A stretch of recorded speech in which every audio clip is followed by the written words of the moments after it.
Off the southeastern coast of Africa lies a country that feels almost like a world built separately from the rest of the planet.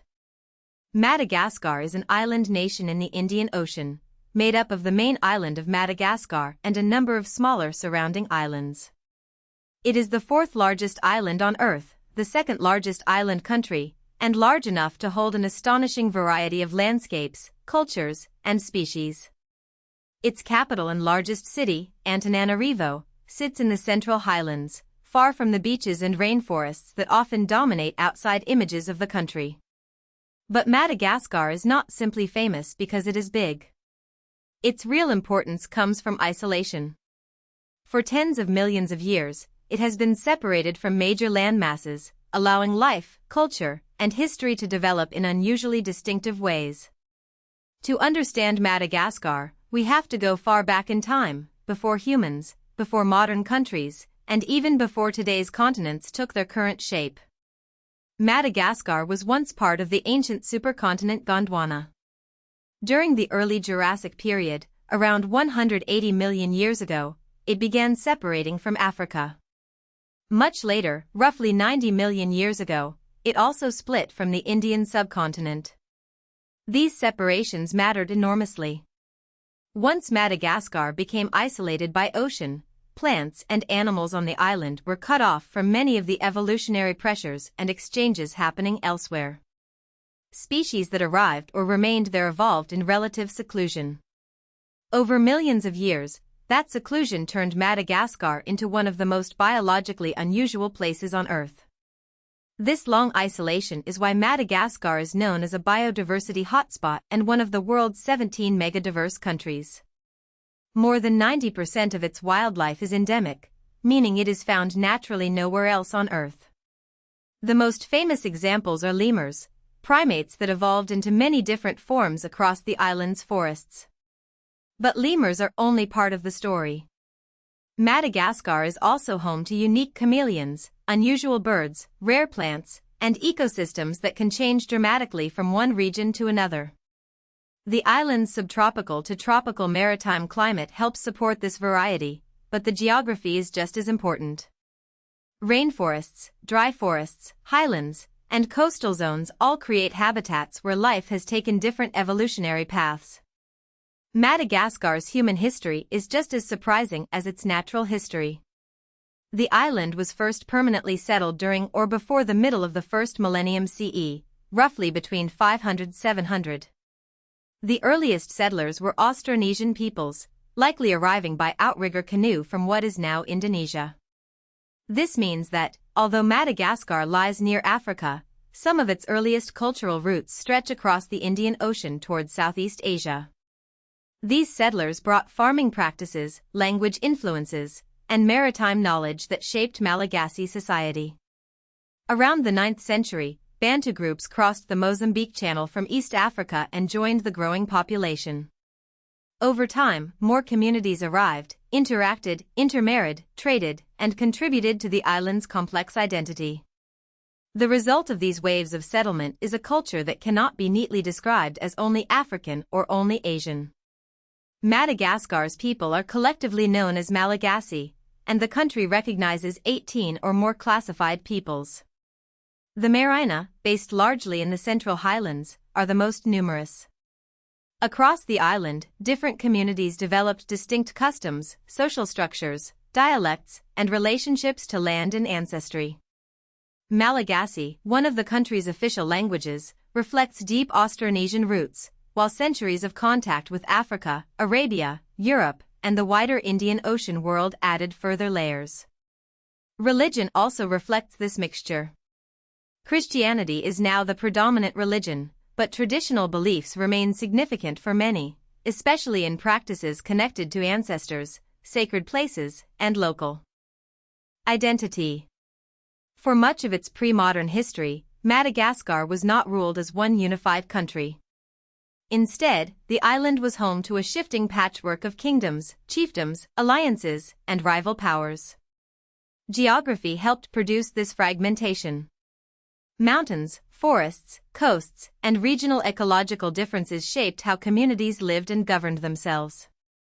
Power often depended on control of fertile land, trade routes, cattle, rice production, and military alliances.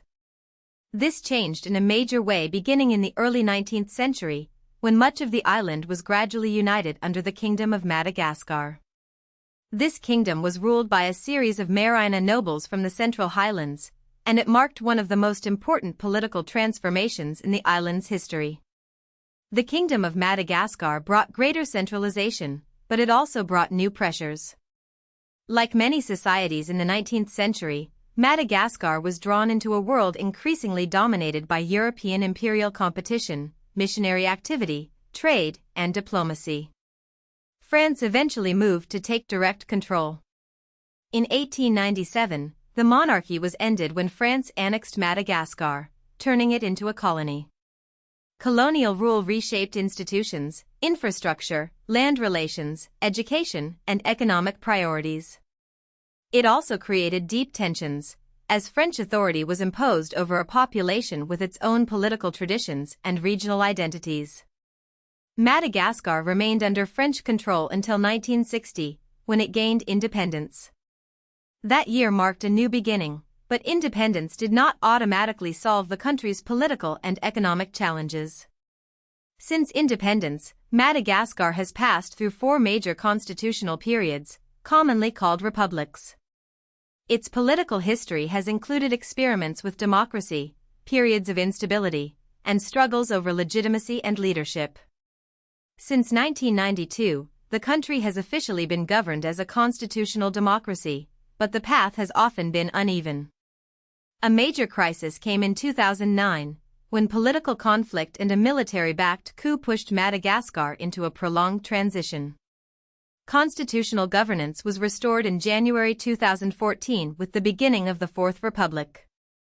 According to the source article, in 2025 a new wave of mass protests resulted in another military coup and the installation of Michael Randrianarina as president of a military junta. These events show how fragile institutions can become when public frustration, elite competition, and military involvement converge. Madagascar's place in the world is shaped by both geography and diplomacy. It is an African island country, but its history also connects it strongly to the Indian Ocean world. It is a member of the United Nations, the African Union, the Southern African Development Community, and the Organisation Internationale de la Francophonie. These memberships reflect different dimensions of its identity: global, African, regional, and francophone. Malagasy and French are both official languages of the state. French remains important because of colonial history and international administration, while Malagasy is central to national identity and everyday life. Madagascar's diplomacy is also tied to development, environmental protection, trade, and regional stability, because the country's future depends heavily on both internal reforms and international partnerships. Economically, Madagascar is classified by the United Nations as a least developed country. This does not mean the country lacks resources or potential. In fact, its development strategy often points to agriculture, ecotourism, education, health, and private enterprise as key areas for progress. Agriculture remains vital for livelihoods, especially in rural areas, where many families depend on farming for food and income. Ecotourism is another major opportunity because Madagascar's landscapes and wildlife attract global interest. But these strengths are also vulnerable. Forest loss, habitat destruction, weak infrastructure, and political instability can limit growth. Tourism depends on conservation and safety. Agriculture depends on climate, roads, markets, and land access. Development is therefore not just about having assets, but about building systems that allow people to benefit from them. One of Madagascar's central challenges is that economic growth has not translated into broad improvements in quality of life for most people. Since the early 2000s, the country has experienced periods of substantial economic growth, but income disparities have widened. As of 2021, 68.4% of the population was considered multidimensionally poor. Multidimensional poverty looks beyond income alone. It can include poor access to education, healthcare, clean water, electricity, housing, and other essentials. This matters because a country can show growth on paper while many people remain excluded from opportunity. For Madagascar, the challenge is not only to grow the economy, but to make growth more inclusive, more stable, and more connected to everyday improvements in people's lives. Madagascar's future is closely tied to a difficult balance, protecting what makes the island unique while improving life for the people who live there. Its biodiversity is globally significant, but conservation cannot succeed if local communities are left without livelihoods. Its cultural heritage is rich, but national unity must account for regional diversity and historical inequalities. Its economy has real potential, but political instability and poverty can hold that potential back. Madagascar is often described through images of lemurs, baobabs, and remote beaches, but the fuller story is much deeper. It is a country shaped by ancient continental drift, oceanic migration, kingdom building, colonization, independence, political struggle, and extraordinary natural life. More than an island apart, Madagascar is a reminder that isolation can create wonders, but connection, stability, and shared opportunity are what shape a nation's future. If you found this helpful, please like this video and subscribe for more explainers.